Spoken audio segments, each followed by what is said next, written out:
Admiral James Walker stood at the massive viewport of Earth Command Station, his weathered face reflecting in the reinforced glass. Below him, Earth turned slowly, its blue oceans now tinted gray with ash, its green continents scarred with black craters, where cities had once stood. Yet, despite these wounds, his planet lived. More importantly, his planet had won. "Admiral, the broadcast system is ready." Walker turned to face the young officer. Lieutenant Davis looked tired. They all did. No one had slept much during the 3 months of the invasion, and even less during the final week, when humanity's desperate counterattack had driven the aliens back. "How many of their communication systems did we capture intact?" Walker asked. 12 major relay stations, sir. Our techs say that's enough to reach about 60% of their known territory." Walker nodded. "It will have to do. The rest will hear it from their friends." He straightened his uniform jacket. "Is Dr. Reed here yet?" As if summoned by his words, the door to the observation deck slid open. Dr. Emily Reed entered, carrying a data tablet. Her right arm was in a sling, a souvenir from the Battle of New Delhi, where she had been collecting alien technology while under heavy fire. Dr. Walker greeted her. "What have we learned about our unwelcome visitors?" Reed swiped across her tablet with her good hand. Images of various alien species appeared along with star maps and ship designs. They call themselves the Stellar Concordant.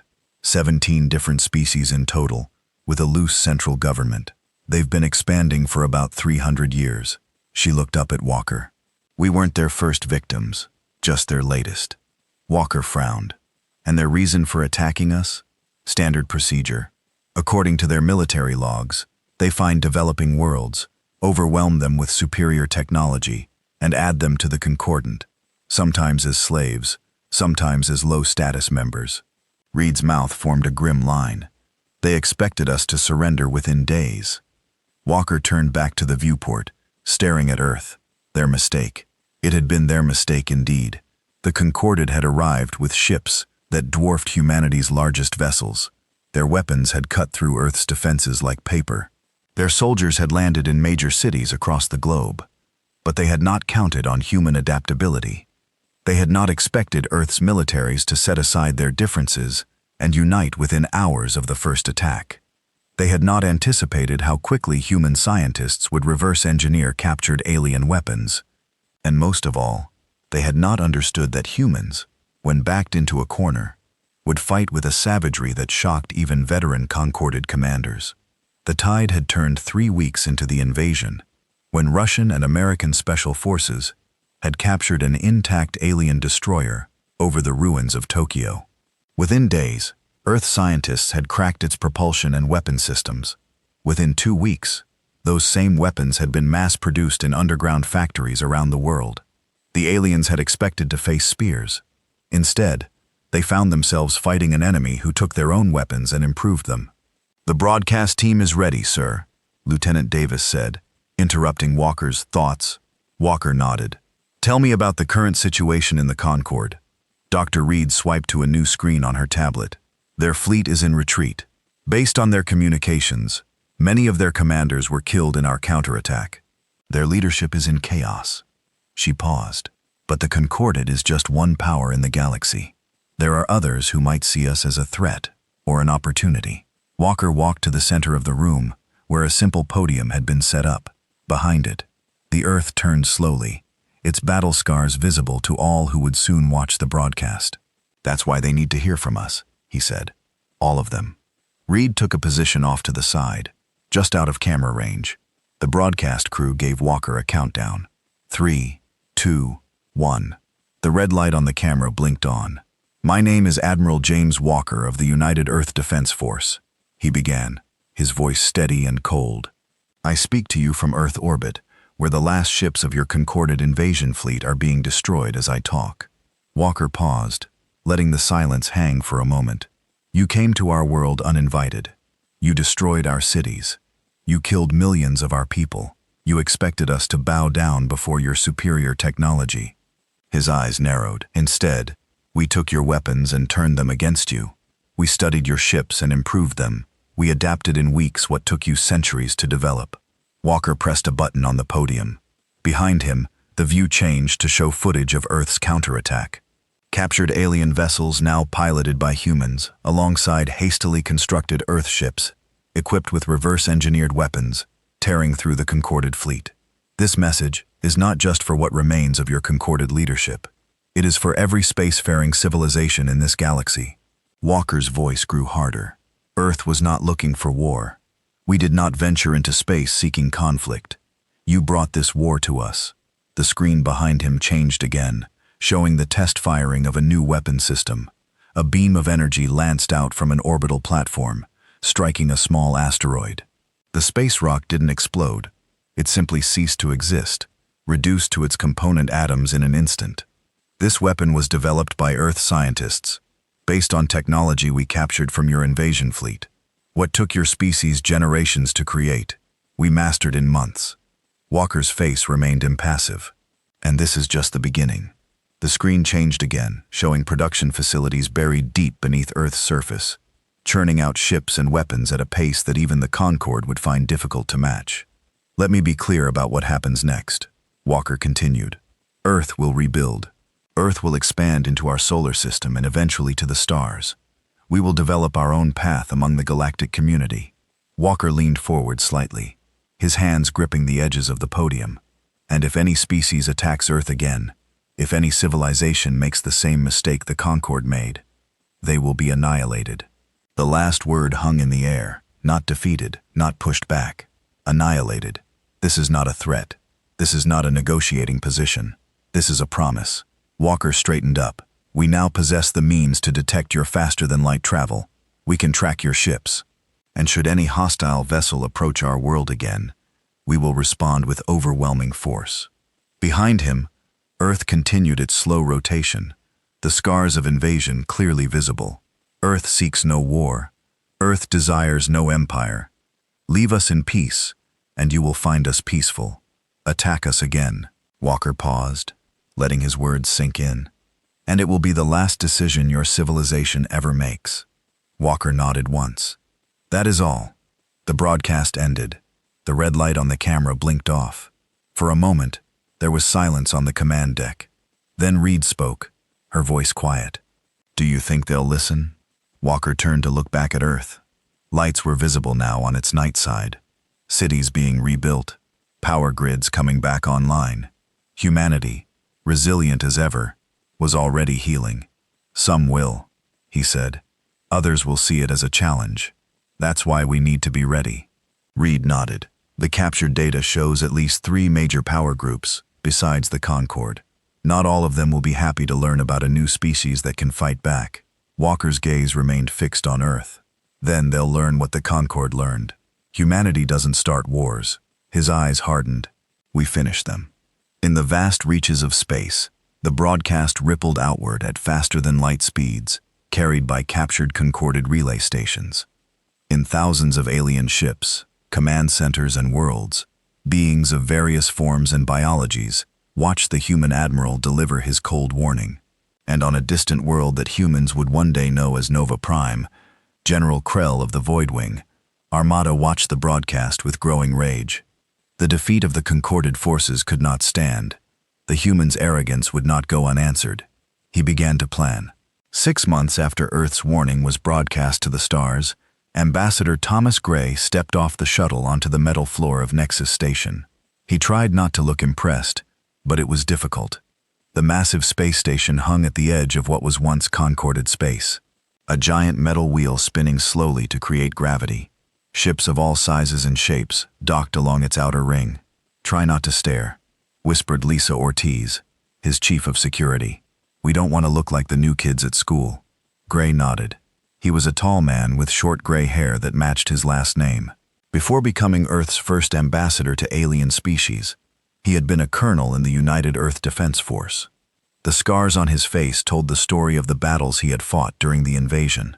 Any hostiles identified? He asked quietly. About a dozen species represented here, Ortiz replied. At least 3 were part of the Concordat. The others were still figuring them out. A blue-kinned alien approached them. It walked on 2 legs and had 4 arms. Its face had nose, just breathing slits, and its eyes were large and completely black. Ambassador Gray of Earth, the alien said in perfect English. I am Liaison Vera of the Ashtari. Welcome to Nexus Station. Gray extended his hand, then realized the alien might not know the human custom. To his surprise, Vera reached out with one of its lower arms and shook his hand perfectly. We have studied your species, Vera explained. The Ashtari believe in understanding others. I appreciate that, Gray said. We have much to learn about galactic society. Yes, Vera agreed. And many have much to learn about humans. Your victory over the Concordat has created much discussion. As they walked through the station, Gray tried not to react to the many alien forms around him. Some looked almost human. Others were so strange he couldn't even tell which parts were heads and which were bodies. Many stopped to stare at the humans as they passed. Your quarters have been prepared, Vera said, leading them to a section of the station marked with Earth's flag. This will be your embassy. The Trading Council will meet with you tomorrow. After Vera left, Ortiz ran a scanner around the rooms. Clean, she announced. No listening devices that we can detect anyway. Gray nodded and turned to the rest of his team. Besides Ortiz, there were 2 diplomats, 3 scientists, and 4 Marines in plain clothes. Earth was taking no chances. Dr. Miller, he said to one of the scientists, what do we know about the Ashtari? Miller, a woman with short blonde hair and quick eyes, checked her tablet. They're traitors and diplomats. They stay neutral in most conflicts. They weren't part of the Concordant, but they did business with them. Can we trust them? Miller shrugged. More than others probably. But remember, every species here has its own goals. The next day, Gray sat at a large round table with representatives from 12 alien species. Some looked at the humans with curiosity. Others showed clear hostility. Earth claims the right to defend itself, said a reptilian alien with red scales. Yet you threaten to destroy entire civilizations. How are we to trust such violent creatures? Gray looked directly at the alien. We didn't start the war. The Concord did. We finished it. A lucky victory, sneered another alien. This one covered in thick fur with 6 eyes, arranged in a circle on its face. Primitive beings shouldn't play with technology they don't understand. Before Gray could answer, Vera spoke. The Ashtari have reviewed the battle data. Earth's victory was not luck. They adapted and innovated at a rate never before seen in the galaxy. This is concerning to some. Concerning? Asked the furry alien. It's dangerous. These humans could be building fleets right now, planning to attack us all. Gray shook his head. Earth wants trade, not war. A loud boom shook the room, cutting off Gray's words. Alarms blared throughout the station. Security breach in Docking Bay 7, announced a voice over the station's speakers.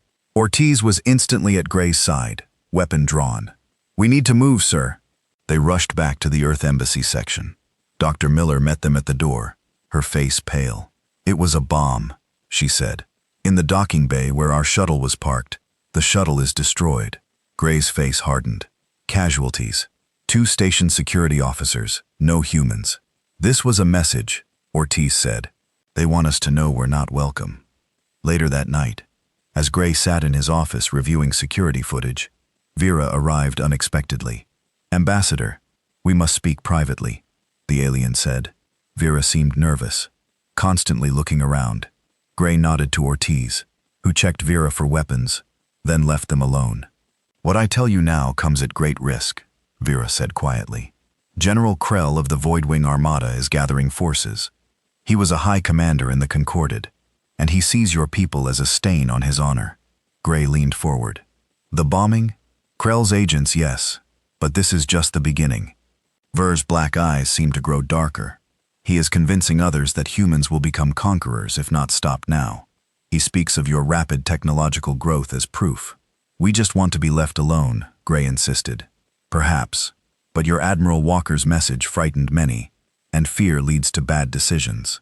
Vera paused. There is more. Something called Operation Sunforge. What's that? I don't know details, only that it involves a weapon of terrible power. Vera stood to leave. Watch for allies, Ambassador. Not all species agree with Krell. Some see potential in humans. After Vera left, Gray called Dr. Reed back on Earth. Her face appeared on the screen, looking tired. Emily, we need to speed up the Sentinel system, he said without greeting. And get the Admiral. We have a problem. 3 weeks later, Gray stood before representatives of 10 different alien species in a private meeting room. These weren't the hostile ones from before. These were potential allies, curious about Earth. My government has authorized me to share this with you, Gray said, activating a display.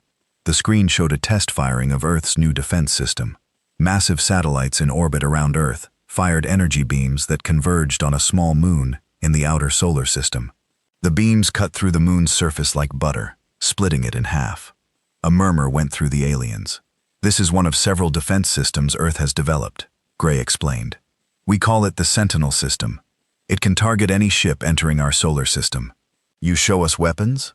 Asked a tall, thin alien with skin like tree bark. Is this a threat? No, Gray said firmly. It's proof. Proof that Earth can defend itself. Proof that attacking us again would be suicide. He looked at each alien in turn. We want peace. We want trade. We want to learn from you and share what we know, but we will not be conquered. One of the aliens, a being that looked like a floating ball of light, moved closer. Some on this station say humans are too dangerous to be allowed into the galactic community. That you will become the next concordant. Gray shook his head. Earth has no interest in building an empire. We had enough trouble managing just one planet. This got a few laughs from the aliens. But we will not be victims either. As the meeting ended, several of the aliens approached Gray to discuss possible trade agreements. It was a start. Later, as Gray returned to the Earth Embassy, an urgent message waited for him from Dr. Reed. He read it twice, his face growing. First, the message was simple. Their intelligence teams had intercepted communications about Operation Sunforge. It wasn't just a weapon. It was a planet killer, and Earth was its target. Gray looked out the window at the stars. Somewhere out there, General Krell was preparing for war. And despite all of Earth's new weapons and technologies, Gray wondered if they were ready for what was coming. The warning had been delivered, but some were choosing not to listen. Admiral Walker stood in the massive underground hangar, looking up at humanity's greatest achievement since the end of the invasion.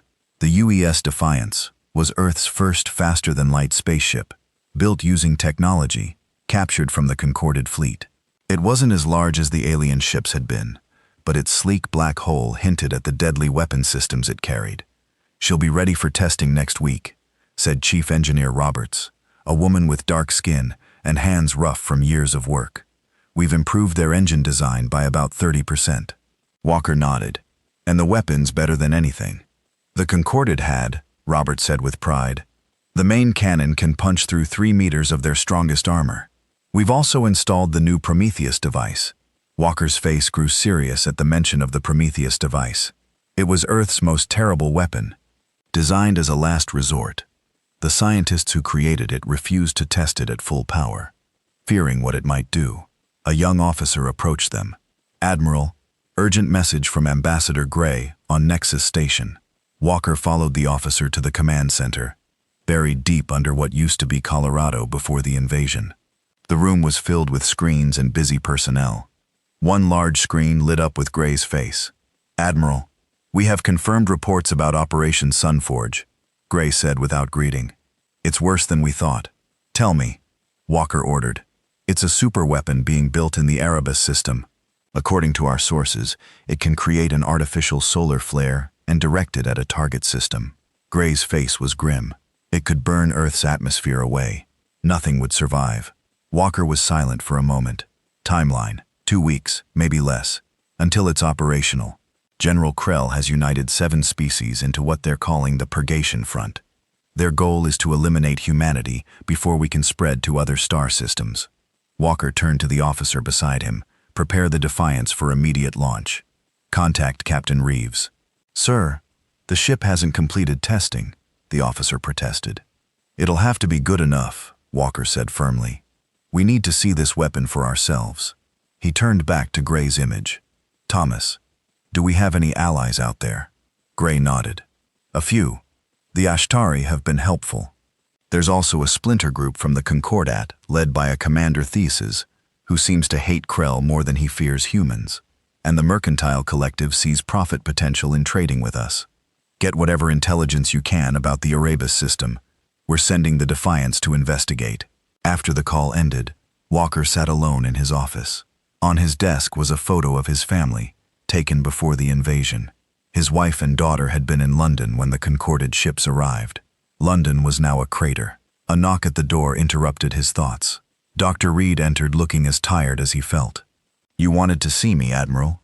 You're going on the Defiance," Walker said. "You know more about alien technology than anyone. They need you to analyze this Sunforge weapon." Reed nodded. "I've been studying the intercepted communications. If their science is solid, this weapon could do exactly what they claim." "Can we stop it?" Reed hesitated. "Maybe, but we need to know more about how it works." Walker stood and walked to a wall map showing Earth's solar system. Small lights indicated the growing network of defense platforms, outposts on Mars and the moons of Jupiter, mining operations in the asteroid belt. Humanity was expanding, rebuilding. "We've come too far to lose everything now," he said quietly. Captain Michael Reeves was a young man for such an important command. At 35, he had distinguished himself during the invasion by capturing an alien destroyer and turning its weapons against the Concorded fleet. His right arm was now an advanced prosthetic, a reminder of what that victory had cost him. He stood on the bridge of the Defiance, watching his crew prepare for their first faster-than-light jump. "Engine room reports ready, Captain," said his first officer, Commander Wilson. "Dr. Reed, are you comfortable?" Reeves asked the scientist, who sat at a specialized console designed to monitor alien technology, as comfortable as one can be when about to be flung across the galaxy. She replied with a small smile. Reeves turned to Major Diana Wells, who led the ship's squad of Special Forces soldiers. "Your team ready, Major?" Wells nodded. Her face showed no emotion, but her eyes were sharp. "Ready to give General Krell a proper greeting if we meet him." "Let's hope it doesn't come to that," Reeves said. "This is a reconnaissance mission. We observe the weapon, gather intelligence, and return to Earth." He sat in the captain's chair and opened the ship-wide communication system. "All hands, prepare for FTL jump." "This is not a drill," Reeves nodded to his navigator. "Take us to the Arabus system." The Defiance shuddered slightly as its engines powered up. Outside, the stars seemed to stretch into lines. Then, with a flash, the ship vanished from Earth's solar system. On Nexus station, Ambassador Gray met secretly with Commander Thex in a quiet corner of the station's garden area. The was a tall, thin alien with pale blue skin and 4 eyes arranged vertically on his face. He had once been a high-ranking officer in the Concorded fleet. "Your ship has departed for Arabus?" Thex asked in a low voice. Gray nodded. "Can you tell me anything more about what they'll find there?" Thex looked around nervously. "The Purgation Front has gathered a large fleet to protect Sunforge. General Krell commands from his flagship, the Dominion." "Why are you helping us?" Gray asked. "Your people tried to conquer Earth." Thex's upper eyes narrowed. "Krell is a fool who dreams of old glories.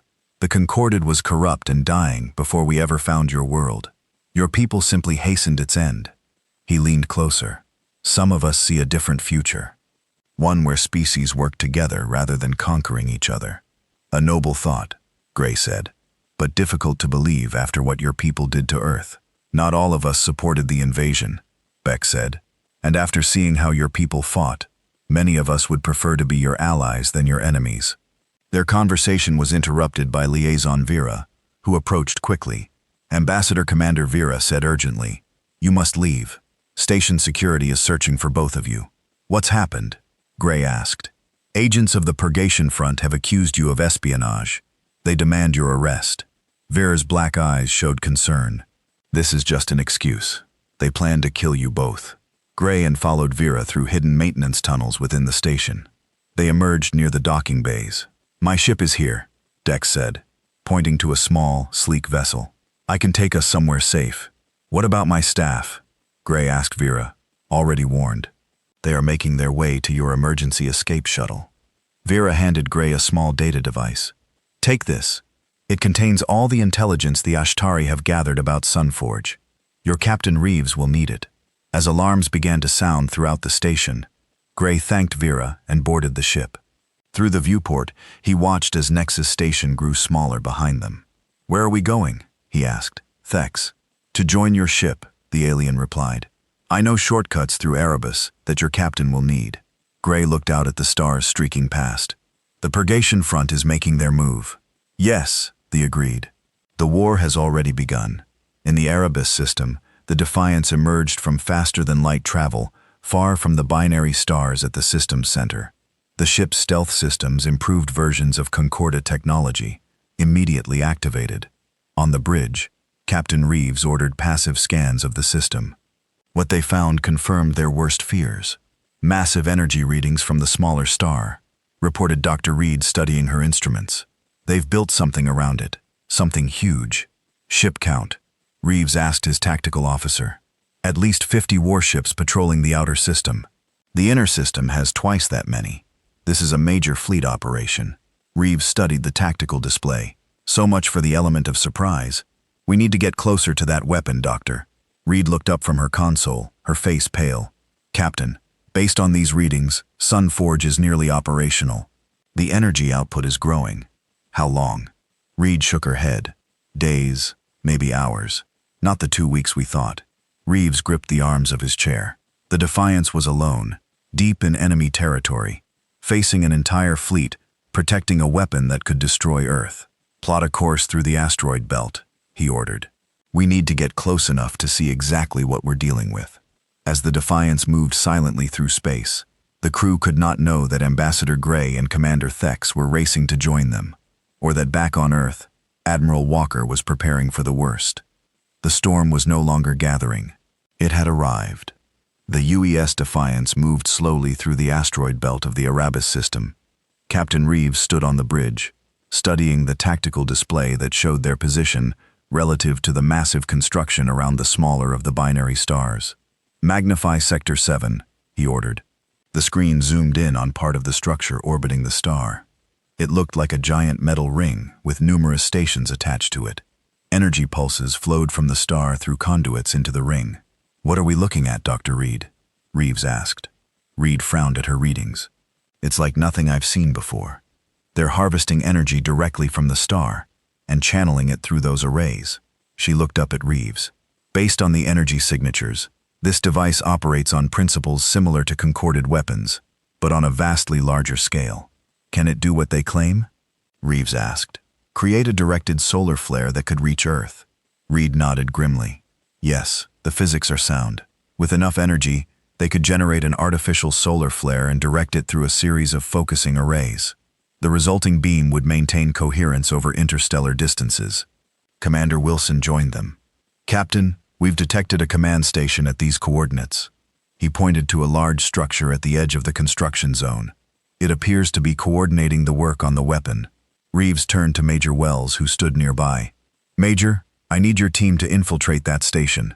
We need information on Sunforge's operational timeline and defensive capabilities. Wells nodded.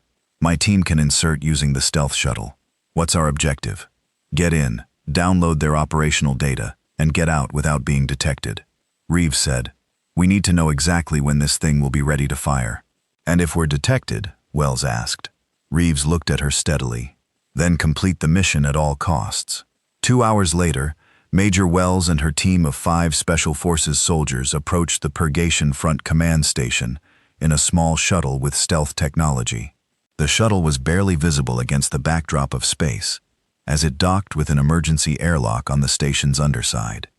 Remember, we're here for information, not a firefight, Wells told her team as they prepared to enter the station. Move fast, stay quiet. They cut through the airlock and entered the station. The corridors were designed for beings larger than humans, with high ceilings and wide doorways. The team moved silently, using handheld devices to track life signs and avoid patrols. Command center should be 2 levels up, whispered Sergeant Martinez, checking a small holographic map. They found a maintenance shaft and climbed up. As they emerged on the upper level, 2 alien guards turned a corner and spotted them. Before the aliens could sound an alarm, Wells and Martinez fired their silenced weapons. The guards fell without a sound. Drag them into that storage room, Wells ordered. We need to move faster now. They reached the command center's outer door. Through a small window, they could see a large room filled with alien technicians working at various stations.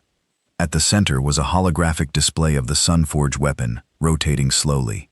"Too many to take out quietly," Martinez said. Wells nodded. "We'll use the bypass device." Dr. Reed said it should tap into their systems without alerting them. Sergeant Rodriguez attached a small device to the wall near the door. Its screen lit up, showing alien symbols rapidly changing. "It's working," Rodriguez said.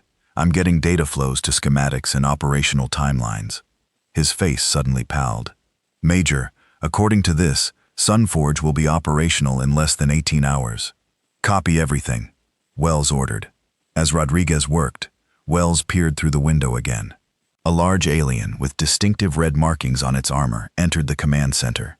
The other aliens immediately stood at attention. "That's General Krell," whispered Lieutenant Park. Intelligence was right. He's personally overseeing this operation. Wells watched as Krell examined the holographic display. He seemed angry, gesturing forcefully at the technicians. One of the aliens brought up a new display showing Earth. "He's planning to target Earth as soon as the weapon is ready," Wells said. Rodriguez suddenly tensed. "Major security protocols just changed. They're sweeping the systems and they'll detect our device any second. Disconnect now," Wells ordered. "Do we have what we need?" "Most of it," Rodriguez said, removing the device enough to withio. An alarm suddenly blared throughout the station. A voice spoke in an alien language. "They know we're here," Martinez said. Wells made a quick decision.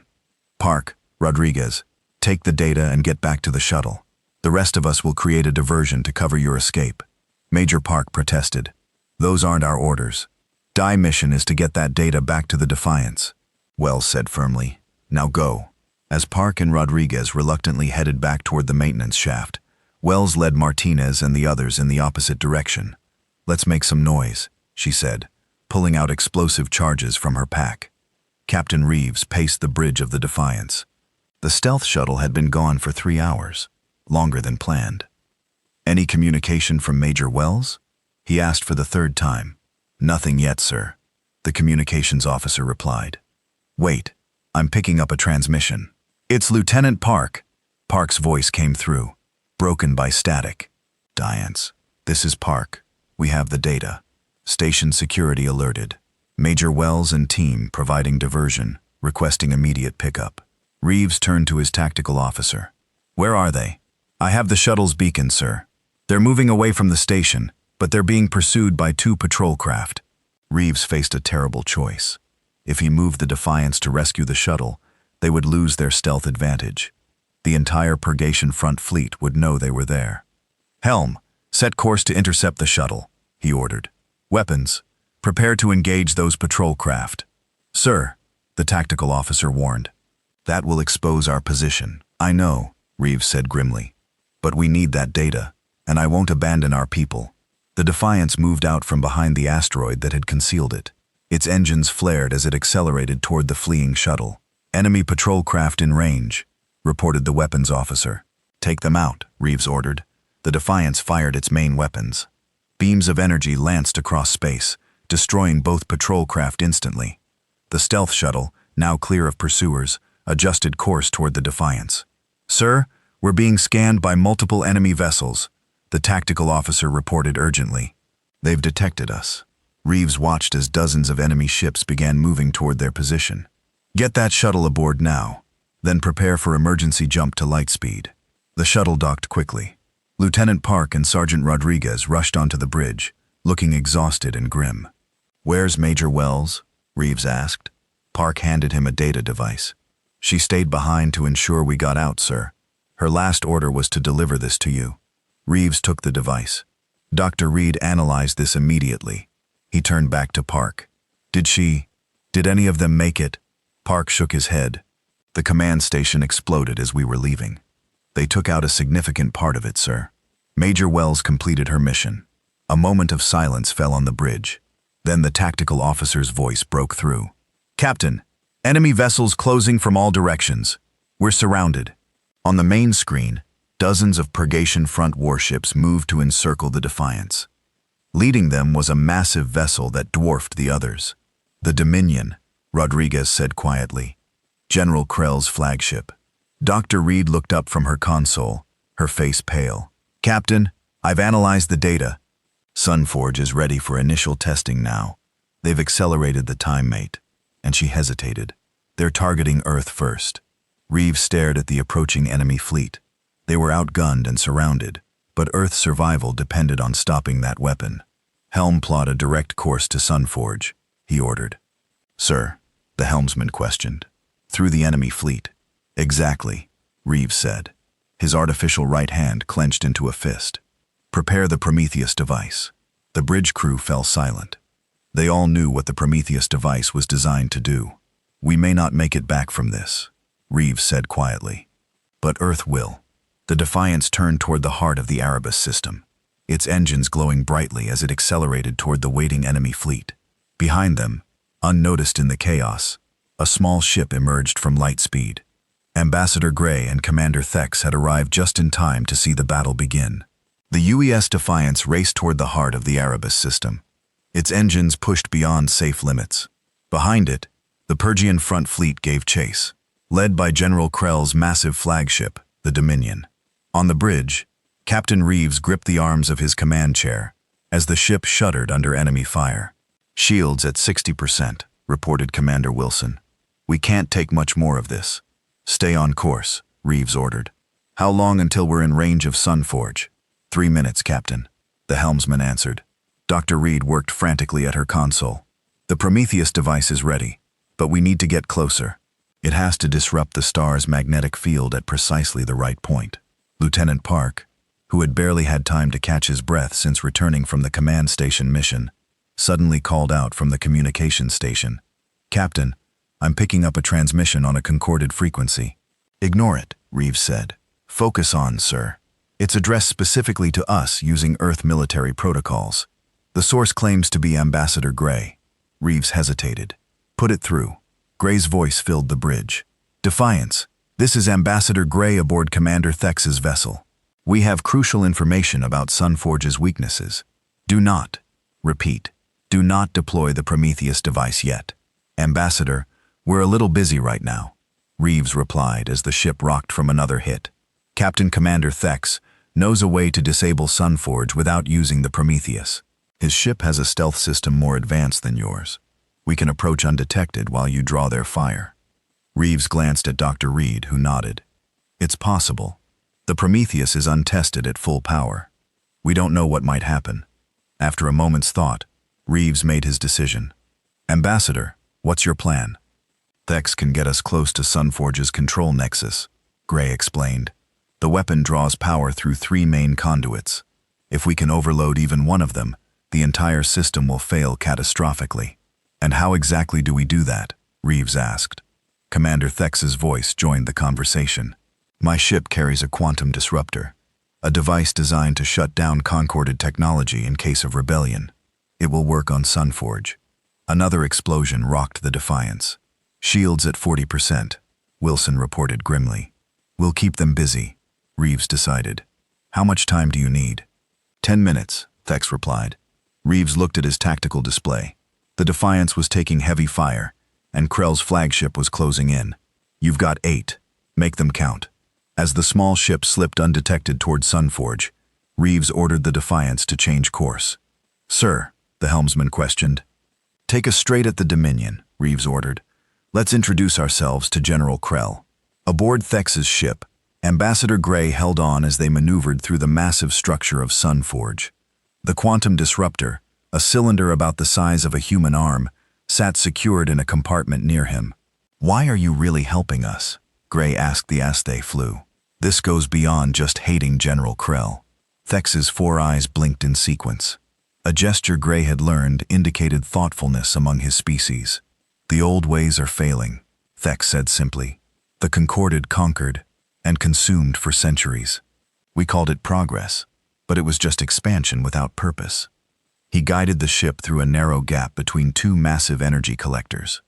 Your species showed there is another way. You fought not to conquer, but to survive. You took our technology, not to dominate others, but to protect yourselves. Gray watched as they approached a massive junction where energy from the star flowed through 3 enormous conduits. That is where we must place the disruptor, Thex said. The central control nexus. Will your ship be safe when it goes off?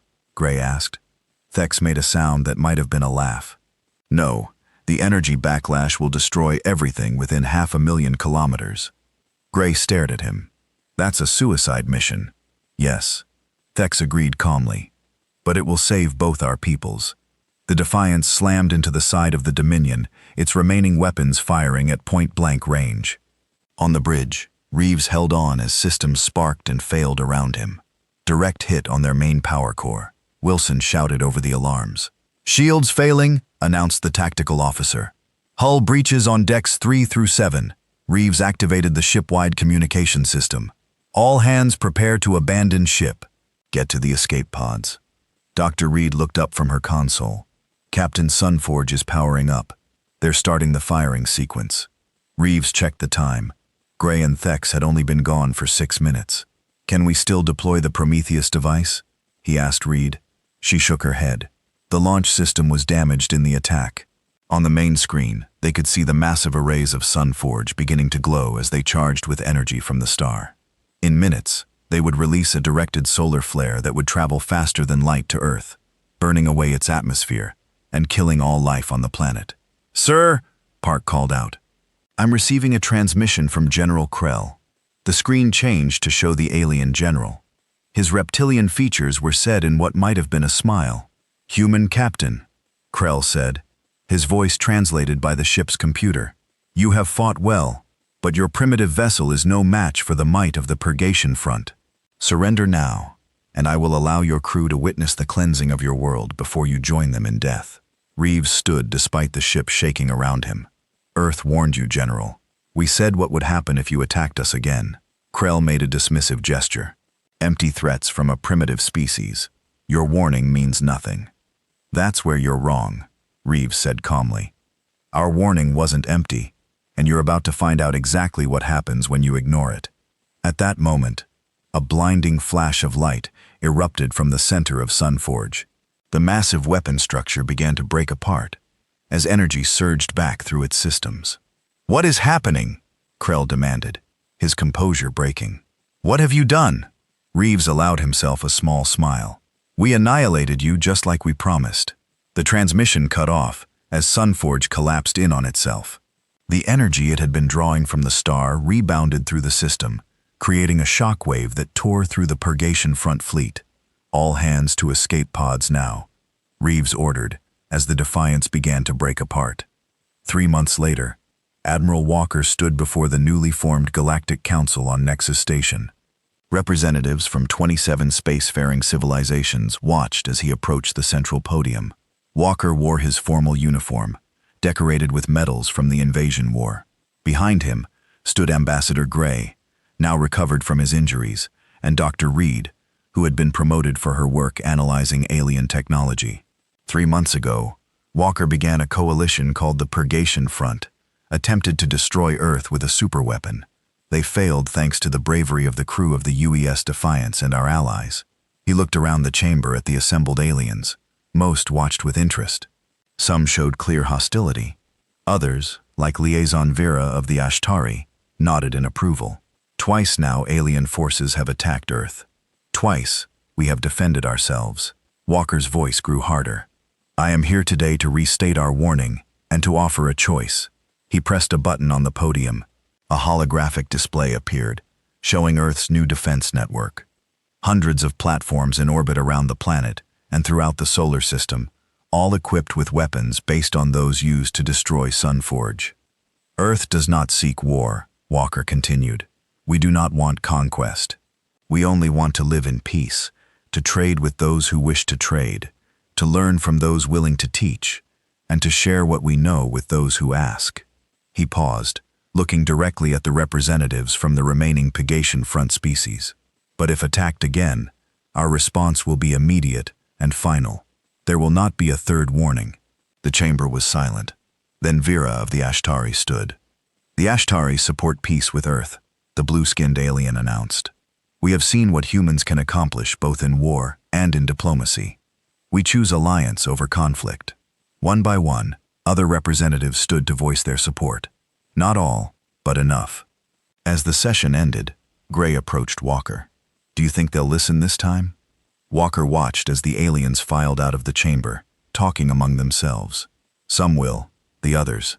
He touched the holographic display, rotating the image of Earth, surrounded by its defenses. The others now know we weren't bluffing. Back on Earth, cities were being rebuilt. Alien technology had accelerated recovery efforts and opened new frontiers in science, medicine, and quality of life.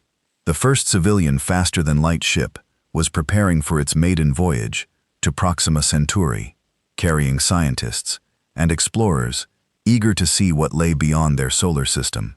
In a memorial garden in what was once London, a monument had been erected to the crew of the Defiance and to Commander Thex. Captain Reeves, one of the few survivors, often visited. His artificial arm had been replaced with an even more advanced model, and he was training crews for Earth's growing fleet of ships.